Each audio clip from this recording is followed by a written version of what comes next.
Pessoal, então, boa noite a todas e todos. Estamos chegando hoje, então, no nosso primeiro Fisiocast aí de 2024, do projeto Fisio Divulgando, iniciativas didáticas para aproximar a fisiologia e a saúde da sociedade. O Fisiocast de hoje tem como tema o mundo mágico das histórias e o processo de aprendizagem. Eu já vou apresentar aí a nossa convidada super especial. O Fisio Divulgando tem como coordenadora eu mesma, Ana Maria, como vice-coordenadora a professora Maíra Vale, que está aí também com a gente, como professores membros da equipe, a Ana Lúcia Taratiú, que também está aqui, o Marcelo Bernucci também está aqui, a Fabiola Iager, a Fabiana Alves e o Sandro Bonato. Tem participação sempre de técnicas do departamento, como a Eli Moraes e a Débora Coutinho, e de diversos alunos, na verdade agora mais alunas até, de cursos de graduação da área da saúde da Universidade Federal do Paraná. Como é um projeto de extensão e como ele teve seu início na pandemia, nós, através da aprovação do Comitê de Ética, conseguimos passar, veicular um questionário, né, para levantar da sociedade quais seriam essas iniciativas didáticas de interesse. Então, surgiu a ideia de webinários, atualmente fisiocasts, também materiais didáticos diversos que a gente divulga no site do Departamento de Fisiologia e no nosso canal do YouTube, do Fisio Divulgando. Também a gente tem seguido, né, a opção de fazer postagens de Instagram sobre fisiologia, ou seja, a gente está cada vez mais, né, aumentando um pouquinho dessas iniciativas didáticas aí, para poder fazer uma ponte entre a fisiologia, a saúde e a sociedade. Então, o andamento do nosso Fisiocast normalmente conta com uma rodada de perguntas e respostas, que a gente já meio pré-estabeleceu com a nossa convidada, mas é super bem-vinda a participação via chat, e eventualmente a gente pode também fazer uma discussão no final, tá? Então, a nossa convidada de hoje é uma amiga querida aí de muito tempo, é a professora doutora Anete Curti Ferraz. Ela possui graduação em odontologia pela Universidade Federal de Pelotas, mestrado e doutorado em fisiologia pela Universidade Federal do Rio Grande do Sul. Ela foi professora titular, coordenadora do Laboratório de Neurofisiologia e orientadora de pós-graduação junto ao Departamento de Fisiologia da UFPR, foi nossa, né, colega de trabalho por bastante tempo. Após se aposentar da universidade, fez um curso na Casa do Contador de Histórias em 2013, e a partir dele, na verdade, acho que já antes, né, revelou-se também uma contadora de histórias e escritora de literatura para crianças e jovens, e atualmente é responsável pelo módulo A Imaginação e as Redes Neuronais, junto à pós-graduação em Literatura Infantil, Juvenil e Contação de Histórias, do Instituto Fatum Educação. E ela também cursou essa mesma pós-graduação, né? Em 2021, escreveu contos para e-books promovidos pela Associação de Escritores e Ilustradores de Literatura Infantil Juvenil, participando das coletâneas Recontos da Narrativa Popular, De Bichos e de Coisas e Crônicas da Infância, Lembranças, Afetos e Reflexões. Também no conto Pandorga, publicado pela coletânea Prêmio Off Flip 2021. É autora de 2 livros, o Mahuru, de 2020, e o Elvis, de 2022, ambos pela editora Fato, e também é contadora voluntária de histórias em instituições parceiras da Casa do Contador de Histórias, em Curitiba. Então, Anete, seja muito bem-vinda aí ao nosso Fisiocast, muito obrigada por ter aceito o nosso convite, e a gente está bem feliz de ter você aqui com a gente hoje, tá? Deixo a palavra aberta aí, se você quiser colocar alguma coisa nesse início, né? Tá perfeito. Boa noite, Ana. Eu quero mais uma vez agradecer, né, a esse convite maravilhoso. Como professora aposentada, é uma maneira de matar as saudades. Mas quero, em primeiro lugar, dar boa noite a você, Ana, a professora Ana Lúcia, Ana Maria, professor Marcelo, professora Maíra, professora Fabiola, a todos que compõem essa equipe do Fisio Divulgando. Obrigada pelo convite, é uma alegria imensa estar aqui. bem. Então, Anete, né, a gente sempre faz uma pergunta pedindo para o nossa entrevistada, nos contar um pouquinho mais, né, dessa questão da formação, da atuação relacionada aí tanto à fisiologia, e tá todo mundo bem curioso aí, né, para saber como surgiu a contação de histórias na tua vida, como que você teve essa ideia, né, e um pouquinho, então, dessa tua história de vida aí, associando as duas atuações, né? A fisiologia e a contação de histórias. Certo. Bom, essa é uma oportunidade de contar a história da história para vocês, né? Como que tudo começou. E eu percebi que, na verdade, é um resgate de um sonho lá do passado, né? Porque eu cursei odontologia pela Universidade Federal de Pelotas, Rio Grande do Sul, e na época minha mãe deixou livre a escolha do curso. No entanto, ela tinha uma exigência que eu poderia escolher qualquer curso desde que pertencente à lista dos cursos da Universidade Federal. E, na época, eu queria fazer letras, eu queria cursar letras. E não havia letras na Federal. E, então, eu fui optar por um outro curso, que no caso foi odontologia, porque eu também tinha uma paixão muito grande pela biologia. Então, me encaixei na odontologia.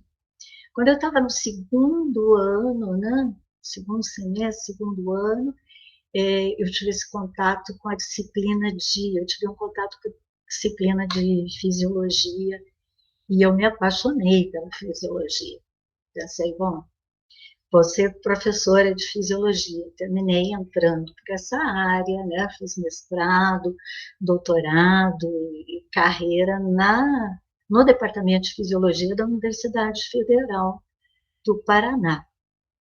Mas nem eu lembrava que havia esse sonho. Esse sonho estava lá, estava adormecido, mas estava lá. E então surgiu a oportunidade de fazer um curso na Casa do Contador de Histórias, lá fui eu.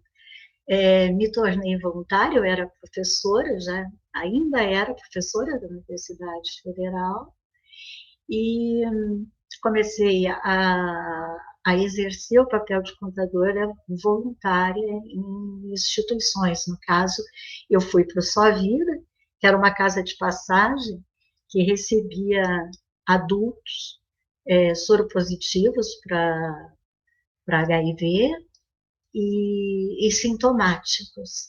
Então, toda a minha formação como contadora foi ali que eu descobri que contar histórias é muito mais do que entretenimento, que existe aí uma magia muito grande que mexe terapeuticamente, inclusive, com as pessoas e didaticamente, como nós vamos falar hoje, e nunca mais me afastei.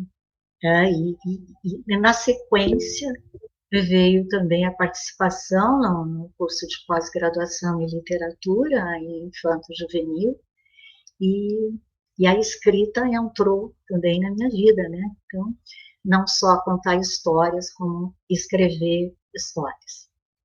E essa é a história da história, que eu acho que a maioria nem conhecia, né? Da questão de esse resgate a um sonho do passado. Sim, né? Eu brinquei até na minha apresentação, porque eu lembro dos alunos comentarem da tua teatralidade, assim, né? De você já ser boa de contar histórias, mas eu não conhecia mesmo esse sonho mais antigo. Que legal, né? A gente saber disso. Bem-vinda, Elizabeth, boa noite. A gente já está aqui um pouquinho em andamento, mas seja bem-vinda. Daí acho que agora a Ana Lúcia que quer fazer aí uma pergunta para a Anete. Então, Anete, para a gente começar essa nossa discussão, né, a gente tem uma pergunta aqui que é relacionada às metodologias ativas, né? considerando que talvez a contação de histórias seja uma metodologia ativa também, é isso que a gente está pensando. Então, o que a gente gostaria de saber é se você considera, né, que essas metodologias ativas, no ensino do corpo humano, de uma forma geral, em qualquer nível, né, desde o fundamental até a pós-graduação, se ela pode contribuir, né, para o entendimento, né, do corpo humano, e isso relacionando com as metodologias tradicionais. Quanto que você acha, né, na sua visão, que pode contribuir as metodologias ativas de forma geral, mas já pensando, né, no que você... Certo. As metodologias ativas, eu acho que basicamente o que elas fazem é tirar o aluno de uma posição passiva, né? E esse deslocamento para uma posição ativa, o que cria? Cria uma mente analítica, um pensamento analítico, crítico, intuitivo e, sobretudo, imaginativo, né? E imaginação é a base da criatividade. Por que é tão importante ser imaginativo? Porque no nosso dia a dia, nós estamos constantemente usando da imaginação e da criatividade para resolver problemas, solucionar alguns problemas cotidianos, fazer projetos, solução de problemas, tudo isso ocorre no nosso dia a dia. Então, a imaginação se torna, assim, essencial, e na vida profissional também, né? Isso é tão importante que o processo, vamos dizer assim, imaginação barra criatividade, é considerado uma das 10 habilidades do futuro, segundo fóruns internacionais, como o Davos e ONU, né? Então, para vocês verem a importância disso, né? E a contação de histórias, ela entra nesse processo de desenvolvimento de criatividade, de formação de imagens, né? Que é super importante. Então, sim, eu acho que ela se adequa a essa metodologia ativa, e comparando com a tradicional, há uma diferença aí muito grande. Deixa eu só fazer uma perguntinha em cima dessa pergunta, Aninha, só rapidinho. Você considera, Anete, que a contação de histórias, ela tem que ser, né, vamos dizer assim, história elaborada e tal, para aquele fim, ou de repente você, né, no meio de uma aula, mesmo que seja uma aula expositiva, contar uma história, seja, né, real ou não, até mesmo a história da fisiologia, ou a história ligada àquela situação que você está discutindo lá, né, estudando um determinado sistema, você acha que este tipo né, de história que aparece no meio de uma aula, ela também tem lá o seu valor mais do que, né, uma contação elaborada? Não sei se você entendeu. Sim, Ana, muito bem colocado. Muito bem colocado. Eu penso dessa forma. A história, basicamente, seja qual história, pode ser a descrição de uma maçã caindo na cabeça do Newton, pode ser o brado do Dom Pedro I, às margens do Riacho Ipiranga, não importa. Qualquer história, ela vai desenvolver, ela vai levar à formação de imagens. É isso, basicamente, que uma história faz. Então, a chegada de informação sensorial vai ativar várias áreas corticais que estão simultaneamente, né, conectadas, e dessa ação, na verdade, dessa estimulação, nós temos a formação de imagens, o resgate de memórias, que mais? E também o quanto os alunos, no caso, vão estar envolvidos emocionalmente com aquela história. E nisso ela pode ser extremamente motivadora. Eu posso dar um exemplo para vocês. Tinha um professor de fisiologia na Federal de Pelotas, que ele era ótimo para dramatizar. Então, eu lembro que ele nos incitava a pensarmos, a imaginarmos uma circuitaria neuronal ativada, uma circuitaria simples, usando o exemplo de um cão se coçando energicamente com essa pata, e ele fazia isso de uma forma tão engraçada que nós ríamos, e era, nesse momento, muito fácil imaginar alguns neurônios conectados sinapticamente e que, daquela disposição, era possível gerar um comportamento motor como um cão coçando o seu corpo, né? Então, eu acho que em qualquer momento você pode utilizar isso dentro da fisiologia, de áreas afins, da engenharia, da medicina. Qualquer momento é possível entrar com a história e motivar essa história. Até, eu digo mais, nós estamos falando de metodologias, né, ativas versus as tradicionais. Me permitam, eu vou acrescentar aqui que uma boa aula expositiva pode funcionar de forma envolvente para os alunos, desde que ela utilize como recursos narrativas, né, que despertem a motivação, o livre imaginar. Pronto, está perfeito. Não sei se eu te respondia. Respondeu perfeitamente, obrigada. A gente já está falando um pouquinho, né, desse papel motivador, então, da contação, mas a gente, por exemplo, que tem um público, né, mais relacionado, um pouco mais relacionado, talvez hoje tenham pessoas até diferentes aqui, mas a gente tem um público um pouquinho mais relacionado a essa questão do ensino das ciências biológicas, né, desse ramo.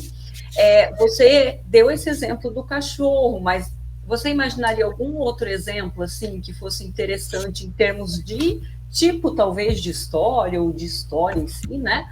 Para a gente poder falar em seguida de um tópico, por exemplo, de ciências, né? Uhum. Olha, Helena, eu diria assim, não só o professor contando essa história, mas pensando naquele deslocamento para uma posição ativa do aluno, eles contando uma história também, eu acho muito importante. E aqui eu gostaria de narrar Só um minutinho, Anete, por favor. Elizabeth, o teu microfone está ligado, eu acredito. Você pode dar uma desligadinha para nós, por favor? Obrigada. Pode ir. Eu vou citar aqui a Ana. A Ana conhece muito bem essa história e ela participou comigo também. Nós tivemos nos anos agora vocês vão ver o quanto eu sou antiga na fisiologia, de 1986 a 1990, nós tivemos uma iniciativa que eu considero inovadora, que continua até hoje, que eram os estudos dos alunos, que eram divididos, trabalhos estudantis de fisiologia, no curso de medicina, eles eram distribuídos em equipes e eles contavam a sua história dentro de temas de cardio, renal, respiratório. Né? Eles contavam essas histórias, eles escolhiam de que maneira eles envolveriam o público, porque o público, de uma maneira geral, era convidado para participar, era um mini congresso, mas não fechado à universidade. Então, essas pessoas chegavam lá e aprendiam um pouco de fisiologia contada por esses alunos. Imagina que experiência fantástica para esses alunos na vida profissional deles, né? Que hoje eu acredito que eles estão interessados em um outro tipo de histórias, as histórias dos pacientes deles, né? Então, hoje, esse história, a anamnese nada mais é do que uma contação de histórias, contar uma história e ouvir a história do paciente. E isso já começou lá na fisiologia, nos anos iniciais da medicina. E em 86, e que ideia inovadora, né? Como é possível fazer algo diferente, envolvendo os alunos numa contação. Então, isso é um exemplo de que contações podem ocorrer numa disciplina. São as mais variadas possíveis. Nós somos contadores, né? Ao longo do dia, quantas histórias nós contamos? Muitas histórias. Entendi, não, foi bem legal esse exemplo, Anete. Acho que deu para ilustrar também, né, de uma forma interessante. Aninha, pode continuar. Então, só antes, o Marcelo colocou no chat aqui, né, para não perder o fio da meada, diz ele, né, fez um desabafo até que hoje na sala de aula não se conta a origem dos processos por inexistência de tempo, não se tem sequer tempo para fazer uma aula prática, né, o tempo que, né, as disciplinas foram encurtadas, é isso que acho que o Marcelo está... Então, como iríamos estimular o cérebro dos nossos alunos sem criar uma sala de aula mais lúdica? Eu acho que coube bem isso, né, esse comentário já, né, emendado aí com o que você acabou de falar, porque você deu um exemplo de como que a gente pode tentar inventar coisas, né, para sair, né, mesmo que o tempo na sala de aula seja... Porque essa atividade, eu me lembro, era uma coisa extra horário da aula, né? Eu sei que exatamente, às vezes é complicado, mas são maneiras que a gente tem muitas vezes. E hoje eu acho que os cursos de extensão, os projetos de extensão, melhor dizendo, que estão sendo bastante estimulados na universidade, podem, né, dar também, né, esse viés e colaborar para que a gente consiga sair um pouco daquela mesmice da sala de aula. Está fazendo esse... Um outro exemplo que eu lembrei, que eu estava assistindo um vídeo de um professor de medicina, né? Aliás, perdão, um artigo de um professor de medicina, mostrando assim formas alternativas, como filmes falando, abordando temas como Alzheimer, enfim, diversas patologias, mas filme. Então, é arte que os alunos estão recebendo e depois fazem discussões em cima daquilo. É uma outra maneira também de abordar processos patológicos de uma forma mais motivadora, envolvente. Então, eu acho que tem que ter criatividade, né? E trazer os recursos estão aí, a gente tem que usá-los, né, de maneira alternativa. Tá certo. E continuando aqui, então, Anete, acho que sou eu agora, né, Aninha? A questão 4, né? Você, né, considera, né, que as ciências, mais especificamente a fisiologia, e acredito que considera, né, mas só para você poder elaborar melhor, né, que essa, né, ciência, a fisiologia e a contação de histórias, né, né, tem realmente algo em comum, né? Como você vê isso? Você já falou sobre, né, como isso pode ser usado como uma metodologia ativa, né? Eu até havia comentado, né? De forma geral, né? Sim. Então, quando eu estou escutando, né? Na verdade, essa informação sensorial, ela vai ativar, aí são milhões, bilhões de neurônios, né, com atividade elétrica, gerando atividade elétrica nos seus neurônios, nas suas membranas, de uma forma mais ativa, e isso vai se propagar para áreas vizinhas ou para áreas mais distantes, né? E o fato é que nós vamos ter várias áreas cerebrais que ativadas têm esse papel de formar imagens, de formar novas memórias, de recordar outras memórias, de trazer uma imagem relacionada à história que está sendo contada. Então, o que dá para pensar disso? Que o nosso cérebro, ele é fisiologicamente adaptado para fazer todas essas funções e possibilitar, né, que a contação nos influencie. Então, a história só consegue agir, desencadear o seu papel, porque nós temos uma fisiologia, um cérebro adaptado a isso. Então, essa é a maior ligação que eu vejo entre histórias e fisiologia.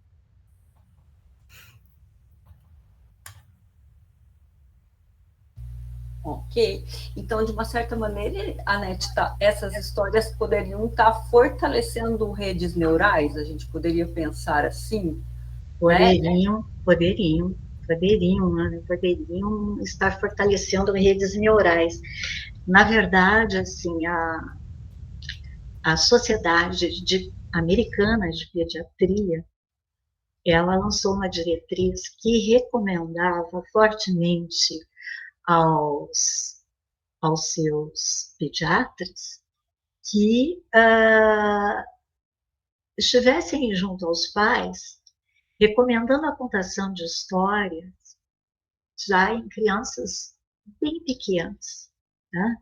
E essa diretriz, ela se baseou em estudos transversais, né, realizados com crianças submetidas à prática de contação de histórias, de leitura de livros, né, ouvir aquela voz carinhosa do pai, da mãe, da avó, enfim, né, e o seu desempenho posterior na escola, o sucesso escolar e também a linguagem. E esses estudos mostraram que as crianças submetidas a essa prática tinham um sucesso superior às crianças que não ouviam histórias em casa, que não tinham essa correlação com a contação. Então, isso aí foi muito importante. Posteriormente, vários estudos científicos mostraram a questão das áreas que eu estava falando. Então, a maioria dos trabalhos foi realizada com pacientes submetidos à ressonância magnética funcional, né? Então, nesse aparelho, é perguntado às pessoas: você pode contar uma parte de uma história, você pode recordar o que você fez ontem, o que você fará amanhã, e as pessoas vão relatando isso, e é feita a leitura e se mostra quais áreas, naquele momento, estão mais ativas.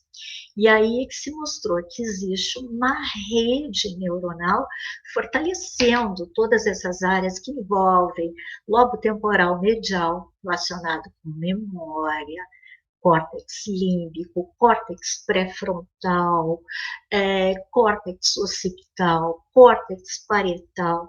Imagine a quantidade de áreas ativadas, não é que ative mais uma e depois, não, simultaneamente. Então, mostra a atividade de toda essa rede a favor do processo de imaginação.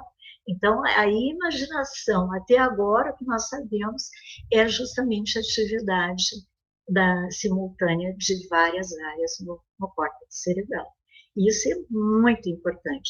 Então, quanto mais se conta histórias, né, mais são ativadas essas áreas. É claro que estão fortalecendo as redes neuronais, né, e o amadurecimento, né, físico e emocional dessas crianças. É bem interessante, né, num sentido de que, vamos falar, quando eu nasci, né, a gente ouvia histórias dos livros de fábulas e tal, né, mas, assim, era algo intuitivo, né, talvez cultural, essa questão de contar histórias para as crianças. E agora, não sei o quão recentemente ou não, porque não é uma área que eu acompanho muito, né, mas como que isso agora está sendo mais pesquisado, talvez sistematizado, e a gente está fortalecendo essa questão da importância disso, né? Antes Sim. era mais assim, até um prazer contar a história para o seu filho, né?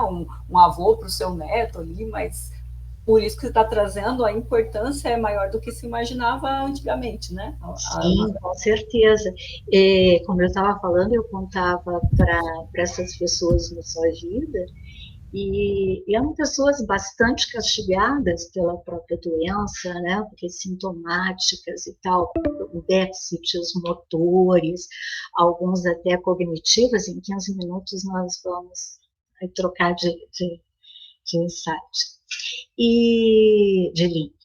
E eu comecei a observar aquilo e notei que as histórias, elas, vamos dizer assim, faziam um resgate de memórias do passado, e eles começavam a dar retorno, se envolver, e apresentavam, assim, uma motivação muito grande pela contação.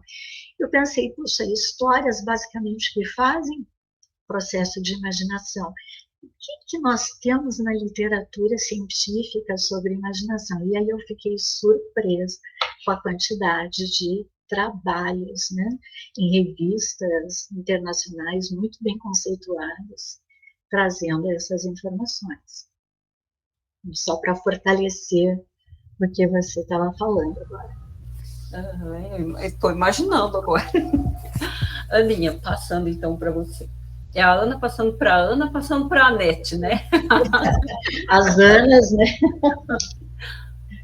Bom, tenho uma pergunta sobre a questão dos benefícios biológicos. Você falou muito, né, já sobre isso, dessa questão, né, do quanto benefício isso traz, né, para as ligações neuronais, o quanto ativa, né?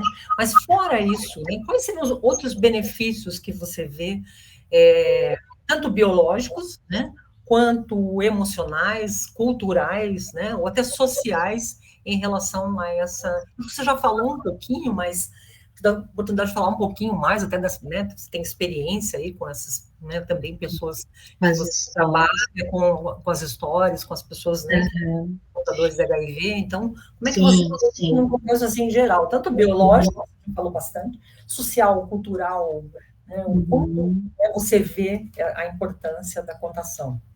Ah, sim. As crianças, os jovens, não só as crianças e os jovens, como você estava colocando, os adultos também, que conviviam com o medo da morte todo dia, né? Então, às vezes é muito difícil elaborar as suas emoções. E como que as histórias podem ajudar? As histórias, elas nos falam de uma forma simbólica, metafórica, né? Então, tomando agora especificamente as crianças como exemplo, se você contar uma história que tem um final feliz, crianças, adolescentes, que tem um final feliz, isso significa a eliminação das forças maléficas, né? Acabou. E ela vai terminar se conectando com o personagem que saiu vitorioso nessa série de aventuras. No entanto, se nós tivermos uma história com um final triste, também vai ser benéfico, porque vai ser uma forma de trabalhar com mortes, de trabalhar com perdas afetivas. Então, na verdade, as histórias sempre são benéficas, em todos os sentidos. Uma história alegre, uma história triste, ela vai estar trabalhando a individualidade daquela pessoa, né? E vai estar mexendo emocionalmente.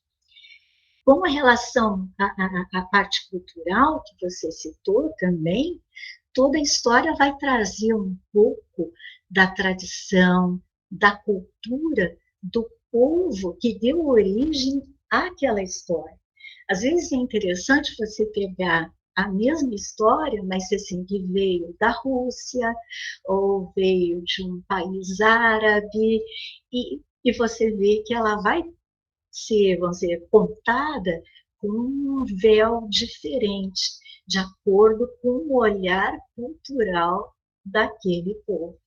Então, ao entrar em contato com isso, você também está aprendendo e está dando asas à imaginação, libertando, e isso é muito interessante, né? Então, são todos os efeitos, né? Não só na cultural, quanto emocional, os efeitos benéficos dessas histórias. Eu acho também, pensando agora você falando nessa, isso também é muito utilizado essa questão da história, mas né, na psicologia, por exemplo, principalmente pessoas que trabalham com crianças que sofreram abuso, às vezes é mais fácil chegar, né, conseguir que a criança conte, né, alguma coisa. Eles usam esse tipo, né, dão bonecos, desenhos, e a criança contar uma história. Então, não a criança ouvir, né, mas ela contar uma história, Ela contar. né, o profissional ali vai retirar, né, aquilo que ele está esperando sem... Aqui é a informação. Não conta, está bloqueado, ou não quer falar, mas às vezes na história que ela conta, ela está contando a sua própria história. E está vivenciando a sua realidade, né? A sua visão. E nesse sentido vai ser terapêutico. Sim, porque ela está aliviando toda essa carga emocional que ela carrega. Né? E o profissional que está trabalhando, né, ter os elementos para ele poder trabalhar isso, né? Seja emocionalmente, até judicialmente, né? Com certeza. Existe eu conheço uma contadora australiana e escritora de livros, livros terapêuticos, o poder terapêutico das histórias. E ela ressalta algo que eu acho muito importante. É melhor mostrar do que falar. Eu fico pensando que as histórias fazem isso, né? Elas mostram, e não só a história falada, mas a história escrita também, que seria a literatura, né? Que ela vai mostrar por meio das metáforas, das sutilezas, ela está nos trazendo o que? Informações, ela está mostrando muito mais do que falando. É por aí, por esses caminhos sutis que as histórias trafegam. Nossa, são muitos aspectos mesmo, né, Anete? É bem amplo, né? Que bacana. E assim, ultimamente nos Fisiocasts a gente também vem discutindo, né, com as pessoas que têm passado por aqui, que, né, nós temos uma tendência ainda, né, a aquelas avaliações, né, mais tradicionais, sejam mais objetivas, sejam mais abertas, mais, né, bem tradicionais ainda. Até uma série de coisas são baseadas nisso, não só as avaliações, né, na universidade ou uma eventual prova na escola, mas provas de concurso, tudo acaba sendo, né, quando não tem uma área prática específica, acaba sendo bastante, assim, informativo, né? E, assim, quando a gente começa a usar metodologias diferentes, parece que também nos desperta um pouco se essa forma de avaliar seria ainda a mais adequada, né? Se a gente não tem que pensar num caráter avaliativo mais formativo, né? Já que a metodologia que está sendo usada também é diferente. Então, não sei, né, o quanto você já permeou algo assim, como você também está atuando ali numa pós-graduação, né? Como que fica a tua ideia, assim, usando a contação de histórias como metodologia e que tipo de avaliação, né, a gente poderia pensar ou até repensar, né? Então, Ana, pensando na contação de histórias como uma metodologia ativa, especificamente pensando na história, as histórias elas são únicas e elas vão agir de forma única em cada indivíduo de acordo com a carga cultural e emocional desse indivíduo.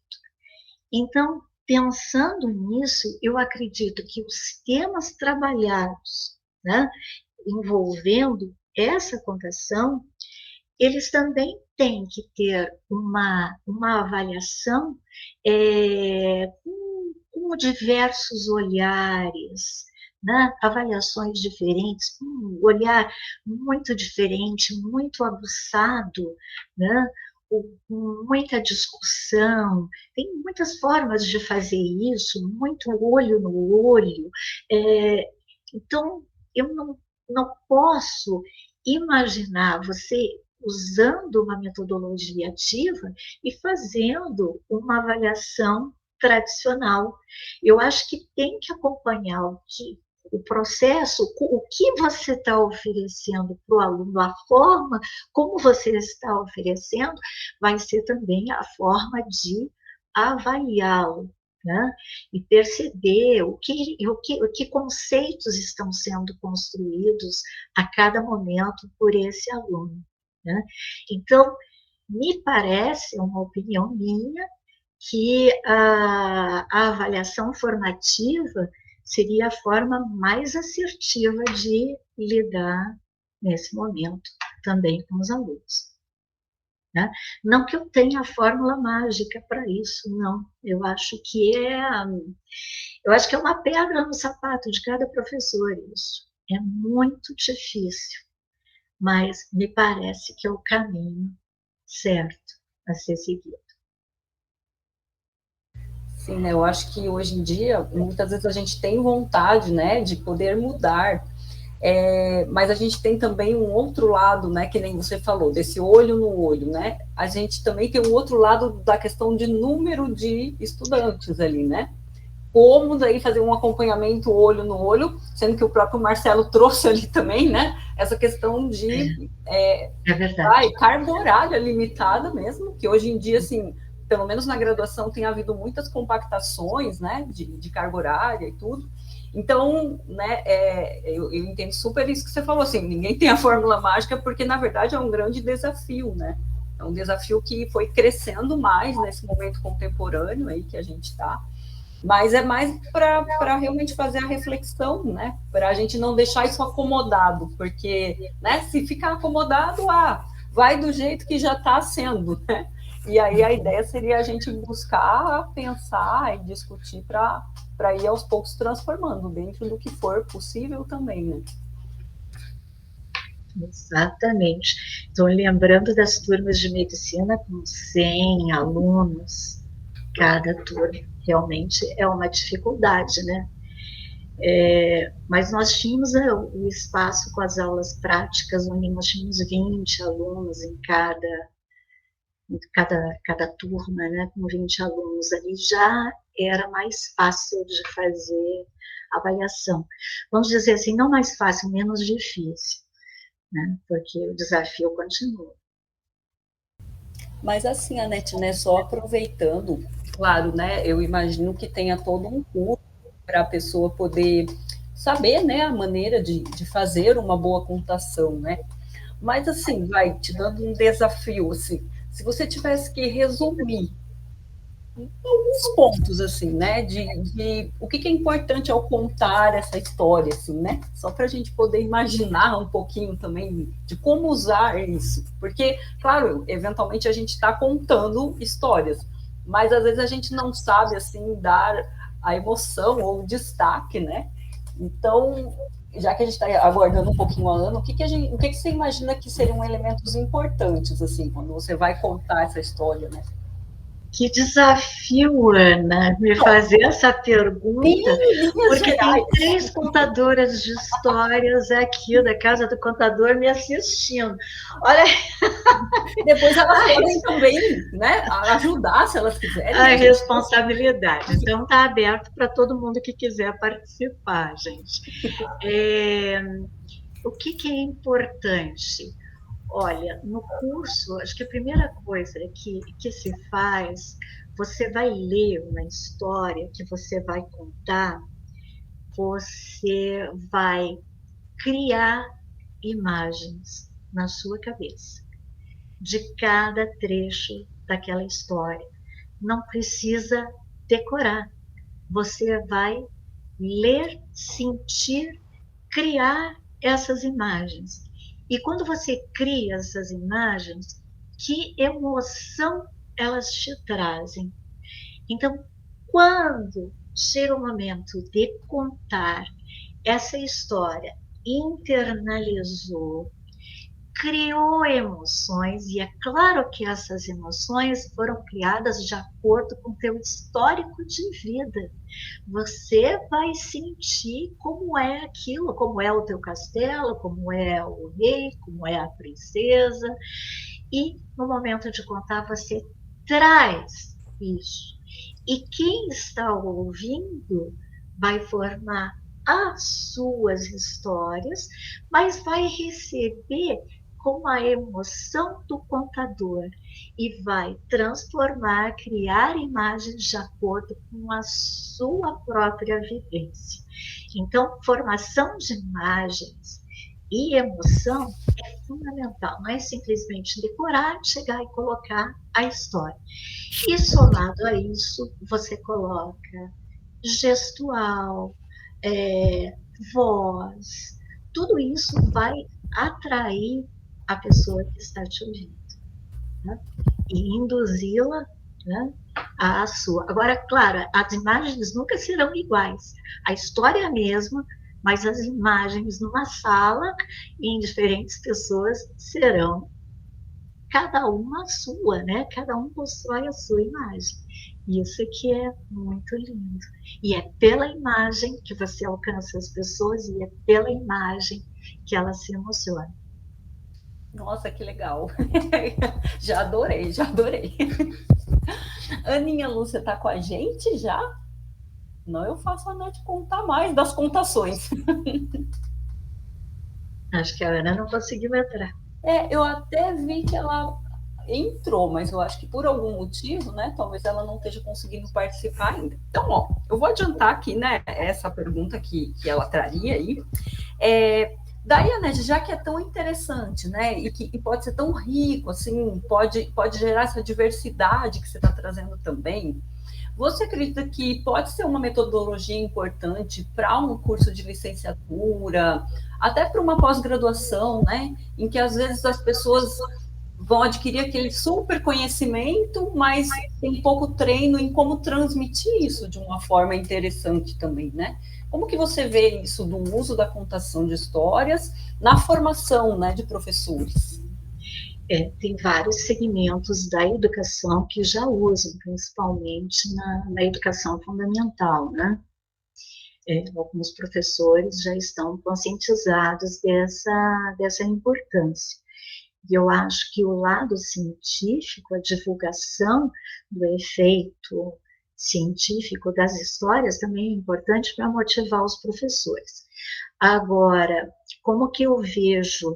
Eu acho super importante na graduação, na pós-graduação, preparar essas pessoas para que possam preparar outras gerações. E eu acho que esse movimento está crescendo cada vez mais. Eu tive, o ano passado, foi setembro de 2023, na Unispar, qual que é? União da Vitória, a Universidade de União da Vitória. E lá eu fui recebida por uma palestra pelo Departamento de Educação, e eles têm um projeto que é Senta que lá vem histórias, e eles preparam os alunos, então já tem artigos científicos sobre contação, artigos relatando a movimentação deles, como que eles sentem, como os alunos se sentem indo até as instituições e contando histórias. É bem bonito. E eu levei todo esse embasamento científico e daí fechou, porque eu acho que a ideia é justamente fazer uma ponte, né, entre todos esses anos de estudo na fisiologia, na neurofisiologia, com a contação de histórias hoje, né? É uma ponte, uma ligação. E espero que motive as pessoas da importância da contação de histórias. Sim, com certeza, né? E como casou que toda a atuação que você teve, né, na própria UFPR teve a ver com a neurofisiologia, né? E essa possibilidade da contação mexer com tudo isso relacionado às vias nervosas e ao cérebro, né? Que coisa legal. Muito interessante. E daí, Anete, né, eu queria ouvir um pouquinho mais aí de você, nós queríamos, né? Se de repente a gente não perguntou algo que você queira trazer para nós, pode ser, né, da tua história ou, né, dessa questão de como que você tem vivenciado isso, que nem você colocou essa possibilidade de palestra, o teu próprio curso ali de pós-graduação, né? Você gostaria de trazer mais alguma coisa aí pra gente? Olha, Ana, eu gostaria de falar um pouquinho, se você me permitir, da Casa do Contador de Histórias, que esse ano vai completar 21 anos, né? E pensando assim, a contação de histórias, ela é muito mais antiga do que a gente possa imaginar, né? Então, já no tempo das cavernas, à volta de uma fogueira, né, quando basicamente a comunicação era por desenhos e tal, depois veio a contação, então essa prática foi crescendo, se estendendo, agora esteve quase morrendo, agora essa luz novamente parece que vem com força, né? Todo esse movimento, né? E agora a luz da ciência trazendo todas essas informações, eu acho muito importante falar do papel da casa, porque a casa, ela, na verdade, ela nos faz resgatar esse ato milenar de contar histórias. E quando nós vamos para lá, nós atendemos instituições que são parceiras da casa, e nessas instituições, pessoas, né, com risco social, como crianças extremamente carentes, em creches, crianças, adolescentes e adultos com paralisia cerebral, idosos. Então, essa é a nossa população, né, que nós atendemos. Então, é um papel social desenvolvido pela casa, através da contação de histórias, que eu acho interessante de trazer, porque eu acredito que essa ideia não existe ainda no meio científico de que se faz isso, que é possível, né, trazer não só entretenimento, mas também um aspecto mais terapêutico da história, por todos esses motivos que nós conversamos aqui. E também gostaria muito de agradecer, né, esse convite da fisiologia, o convite da professora Ana Maria, rever aqui as minhas colegas, na Lúcia. Nossa, estou muito emocionada, muito feliz por essa oportunidade que vocês me proporcionaram. Mas eu não sei, se existe outra pergunta, estou aqui à disposição. Sim. Não, só uma curiosidade que me veio agora. Há pouco tempo teve uma mudança da sede, né, da casa de contação, chegou a acontecer algum problema com a construção, né? Isso teve a ver com esse momento que você falou que acabou dando uma diminuída no ritmo ali, ou não tem nada? Não. A casa, na verdade, ela sofreu um incêndio. Isso foi 2016, eu acredito. Mas ela foi totalmente reconstruída e a sua sede fica na rua Trajano Reis. Meus colegas vão me ajudar, eu acho que é 325. Nós temos cursos, né, de contação de histórias, e nós temos todo domingo, primeiro domingo do mês, uma roda de contação aberta ao público em geral. Adultos, crianças, adolescentes, e estão convidados a participar. Vão sentir de perto, né, esse calorzinho das histórias. Acho que tem uma pergunta do Marcelo ali, Ana. Agora você está com o chat. Eu estou com o chat, mas pode fazer, por favor, que assim eu consigo colocar aqui o link de certificados, se alguém precisar. O Marcelo, né, faz uma pergunta assim, bem pontual, interessante, que ele diz assim, o que seria mais profícuo? Adaptar uma história para discutir um tema específico ou adaptar o tema para uma história específica? Adaptar o tema para uma história específica ou adaptar uma história para um tema específico? Eu acho, até as minhas amigas contadoras podem me ajudar. Eu acredito que ambas situações são pertinentes, né? Por exemplo, tem uma história que eu conto que foi retirada de um livro budista. E ela fala sobre gentileza, né? Gentileza gerando gentileza, e a história de um monstro. E, a princípio, falando assim, parece que a história de um monstro é assustador. E eu conto para o meu netinho de 2 anos, e ele ama essa história do monstro. Claro que eu fiz uma adaptação para uma criança de 2 anos. E ele fica pedindo, mais monstro, vó, mais monstro, quero mais monstro. Então, não sei se eu estou te respondendo, Marcelo, foi feita uma adaptação. E se as minhas amigas contadoras quiserem me ajudar nessa pergunta, fiquem à vontade. Pode, né, Ana?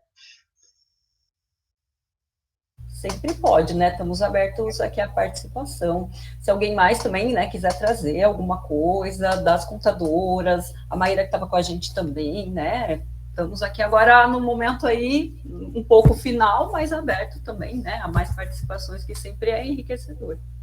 Elas ficaram quietinhas, viu? Aí. Tem uma que já até fugiu aqui, já deu tchau. Deu tchau. Não, Anete, mas é porque também eu acho que você trouxe de uma maneira bem bacana, né? Mas podem participar aí, pessoal, estamos aqui. Oi, Marcelo, não sei. Talvez eu tenha entendido, o Marcelo está ali, que a pergunta era uma coisa pensando num tema específico, e fisiologia, daí puxando mais. Não. Na verdade, não foi uma enrascada, viu, Anete? Não me leve a mal, não foi uma enrascada. Eu até perdi um pouco o fio da meada, porque você já estava em outro tema e eu demorei muito para escrever. Marcelo. Eu me coloco aqui não apenas como... entendi, desculpa. Isso, não. É que eu estou me pondo aqui como um ouvinte que estivesse querendo aplicar isso numa sala de aula, né? E aí história, Marcelo. E aí eu queria saber o que é mais fácil, a gente escolher uma história para aquele tema específico ou pegar o tema e depois escolher a história. Qual é a ordem mais eficiente, digamos assim? A história leva o tema ou o tema leva a história? A que você se sentir mais à vontade, Marcelo. Você pode pensar, eu vou falar sobre bombeamento cardíaco, e emoções afetam o quanto esse coração, a velocidade, a rapidez como ele vai bombear. Bom, então vou escolher alguma história que acelere, que dê impacto. Pode ser dessa maneira, né? Ou você pode encontrar, de repente, nossa, essa história aqui está perfeita para aquela aula que eu quero dar. Também é válido. Você pode fazer nos 2 sentidos. Você sabe, acho que agora eu consegui responder. Você sabe que isso me fez lembrar, a Anete, Marcelo, todos aí, na disciplina da biologia, né, que é uma disciplina voltada para a licenciatura, Bio 017, os alunos, então, fazem, né, a gente dá várias tarefas, eles treinam para dar aula e tal, então eu sempre falo para eles, precisa contextualizar, né, qualquer assunto que você vai dar para chamar a atenção do aluno para aquilo. E uma vez um aluno foi muito, né, fez uma coisa muito interessante, ele veio, trouxe Não foi bem uma contação de história, mas poderia até se adaptar para isso, né? Ele trouxe umas imagens de gigante, umas coisas de história de gigantes, né? Isso, né, na mitologia, e aí, né, colocou essa questão, se era possível existir um gigante, pensando no bombeamento cardíaco, porque o tema era coração como bomba. Então ele foi fazendo, né, fez esse contexto e aí deu a aula, né, mostrando se era possível realmente existir pessoas com mais de 4 metros, 3 metros de altura, 4 metros de altura, para, né, como o nosso coração se daria conta disso. Então, não deixa de ser uma história, né? Ele poderia ter contado uma história mais elaborada. Quando eu dava essa aula, eu trazia uma girafa, né? Com toda a sua altura, como ficaria essa fisiologia, comparava com o ser humano. Eu acho que, e aí leva a formar imagens, né? Traz uma imagem de uma girafa, é motivante. E aí você vai construindo as suas ideias. É um recurso didático, eu acho que muito importante. Não sei se teu nome se pronuncia assim, Ina, é isso mesmo? Pode falar, pode participar. Boa noite, pessoal. É a Ina. Vim aqui prestigiar a NET, sou colega da NET na Casa do Contador de Histórias, como voluntária também, e tentando contribuir aqui com a pergunta do Marcelo, eu uso bastante também as histórias como recurso didático, e eu dou aula para adultos, né? Não é minha atividade principal, eu sou servidora pública, mas acabo dando aula para adultos. E, inclusive, o último curso que eu dei foi de storytelling. Então, assim, Marcelo, eu acho que o importante é começar. Quando você começa a utilizar as histórias como recurso didático, metodológico, de metodologias ativas, andragogia, as histórias vão se colocando. Na casa, a gente fala assim, que as histórias, elas escolhem o momento, né, Anete? Então, as histórias, elas vão se apresentar. Quando você estiver falando, alguém vai falar, eu lembro de uma história. Ou quando você estiver preparando a aula, você vai relacionar com aquela história. Eu não sou da área de vocês, eu sou da área jurídica, mas, por um acaso, eu estou fazendo aqui a avaliação dos meus alunos do último curso e eu peguei esse livro aqui para mandar uma história para cada um. E ele chama Em Equilíbrio, da Nancy Mellon. E aí vocês falaram, né, a Anete falou um exemplo do coração, ela tem nos capítulos, cada capítulo é relacionado a um órgão, né? Então, o primeiro capítulo é o coração, o mediador animado. Então, ela traz aqui as histórias, os elementos básicos, ela faz relação até com músicas, música clássica. Então, em relação, por exemplo, ao coração, mediador animado, ela tem aqui, tem o coração sábio, quem é o mais importante, cercas ou pontes, seguindo o coração. Tem inúmeras, a Abelha Rainha, que é uma história maravilhosa, né, Anete? Sim. Morangos, que é outra história indígena americana muito linda. E à medida que você vai lendo, você vai contextualizando, como falou a Ana Lúcia, né? Você vai trazendo esse repertório, esse contexto, agregando um repertório, contexto dos alunos. Então, eu acho super interessante. O importante, assim, eu estou aqui mais para vender o peixe da casa, né? Eu não estou mais como diretora geral, mas eu sempre vendo o peixe da casa. O importante é aumentar o seu repertório de histórias, né? Isso a gente faz como? A gente faz ouvindo primeiro e depois contando histórias. É importante, muito importante, ouvir e contar histórias. Aí você vai aumentando seu repertório, você vai lembrar de histórias da sua infância, né? Mas vai aumentando esse repertório e abrindo também esse espaço para os alunos. Os alunos gostam muito, os adultos gostam muito também. Então, essa é meu postão de contribuição aí. O Ina, a Ana Maria está pedindo para você colocar o livro da Nancy Mello. Não há referência importante. Sim, Corpo em Equilíbrio. Eu vou colocar aqui.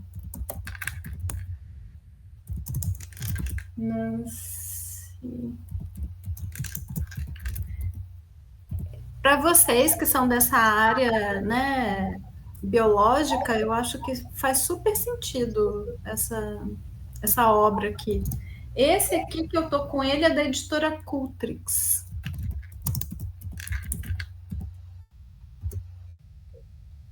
Tenho que seguir aqui, estou anotando. Maíra quer participar, colocar alguma coisa? Você que também, né, a gente esperou a Maíra para marcar com a NET certinho, que a Maíra estava numa viagem aí há pouco tempo, aí ela, não vão fazer o Fisiocast da NET da contação de história sem eu voltar. Por isso que eu estou pedindo se ela quer falar alguma coisa. É que eu sempre tive muita curiosidade, tenho vontade de fazer um curso de conto. Já falei várias vezes até com o pessoal, né, do Fisio Divulgando, para a gente fazer alguma coisa nesse sentido, porque eu acho que as histórias dão sentido, sabe? Assim, é muito... eu sou mineira, né? Eu nunca fiz curso de contação de história, mas eu adoro contar história. E eu conto um monte de história em sala de aula, da minha vida, da vida dos outros, enfim. Tudo que eu acho que vai ilustrar a aula, né? E eu acho que os alunos sempre lembram, assim, eu percebo isso de um jeito, às vezes, até meio ruim, porque no meio da prova, de repente, aparece alguma coisa da história que não era, para estar lá. Eles lembram mais da história do que do conteúdo de fisiologia que está relacionado, né? Mas é um jeito de... eu tenho vontade de fazer, talvez, até a aula, para ver se eu consigo aprimorar esse meu gosto particular, né? Assim, porque... eu adoro ouvir histórias e adoro contar, né?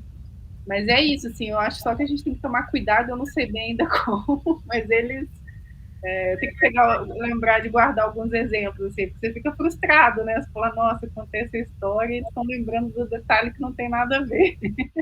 Mas se esses detalhes estão fazendo com que eles lembrem o conteúdo, está perfeito, Maíra. Essa é a intenção. Como aquele exemplo que eu coloquei do professor de fisiologia, né, explicando a circuitaria neural para o comportamento motor, que era um cão coçando o seu corpo. Aquilo jamais eu esqueci, né? Eu acredito que os outros alunos também não. E te levou aqui ao conhecimento, ao entendimento, à imagem, né, a formação da imagem daquela circuitaria neural. Então, eu acho que esse é um exemplo, assim, importantíssimo para nós usarmos. Continue contando as suas histórias e venha para casa fazer o curso. Aliás, quem sabe, né? Eu me comprometo no próximo curso a colocar para a Ana, e a Ana pode divulgar, né, no departamento de fisiologia. Quem estiver interessado, vai para casa.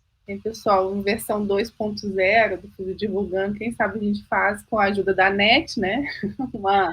Alguma coisa assim para as crianças ou para os adolescentes, né? Sobre cada um dos sistemas com uma história. Seria muito legal, né? Seria bem especial. Obrigada, NET. Obrigada. Acho que a Ana fala na luz. Adeus. Diga, Nia Luz. Só lembrando, me lembrei aqui de uma vez que eu, há muito tempo atrás, participei de correção de prova de vestibular, né? E aí era uma questão sobre diabetes, insulina e tal. E aí vários alunos, vários candidatos responderam com esta frase: no diabetes, a célula passa fome no meio da fartura. Eram vários, né? Então eu imagino que um professor de cursinho deve ter contado uma história, né? E falado isso, vamos dizer assim, pensando bem, não está errado, né? A célula passa fome no meio da fartura mesmo. Né?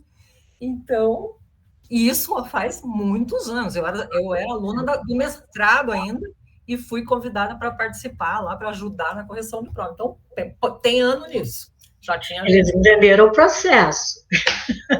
Aliás, professores de cursinho são muito hábeis, né? Para fazer, contar histórias, né? Com matemática, né? Que dirá. Cantar.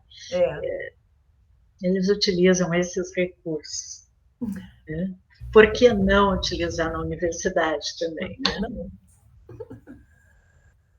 Anete, mas nossa, foi maravilhoso, super enriquecedor, né? A gente já tinha essa vontade mesmo de conhecer mais sobre esse tema, né? Eu acho que você trouxe muitos aspectos aí que nos ajudaram bastante. Que nem a Maíra falou, né? De repente a gente pode fazer aí alguma parceria, né? Em algum momento. A gente esse ano está com uma proposta aí para o segundo semestre de um curso de formação de professores, né? Junto com a Secretaria Municipal ali de Educação. E, né, a gente tem algumas ideias a partir de uma oficina que a gente fez para a SBPC Jovem o ano passado, mas, assim, de repente, né, poderia até surgir também novas ideias a partir aí da contação de histórias, né, é uma possibilidade aí, vamos conversando, né? Vamos conversando, estou super aberta, gente. Tá, joia. Muito, muito obrigada, viu, por aceitar o convite, por essa participação, né? A gente também ficou bem feliz de te ver de novo e ver esse rumo novo, né? Mas super importante que tomou a tua vida aí profissional também, né? Depois dessa saída aqui da universidade. Que legal, né? Ver essa continuidade aí, é muito, muito bacana para nós também. Queria agradecer a Lucilene, né, por estar com a gente até agora. Agradecer sempre a equipe aí, a Ina, né, que trouxe essa contribuição do livro, com certeza a gente vai procurar esse livro, e, né, o Igor, que sempre está ajudando a gente aqui na gravação, a equipe do Físio Divulgando, ó, meu gatinho miando, não sei se está aparecendo na gravação, mas talvez apareça. É a hora dele comer, daí ele tem esse hábito, e, né, sempre a equipe que está participando com a gente aqui, né, que dá o apoio, as ideias também, né. Muito, muito obrigada, viu, para todos, e uma boa noite. Obrigada, gente. Boa noite. Tchau, Anete, até a próxima. Tchau, gente. Tchau, vamos ver mais. Até a próxima. Beijo, tchau.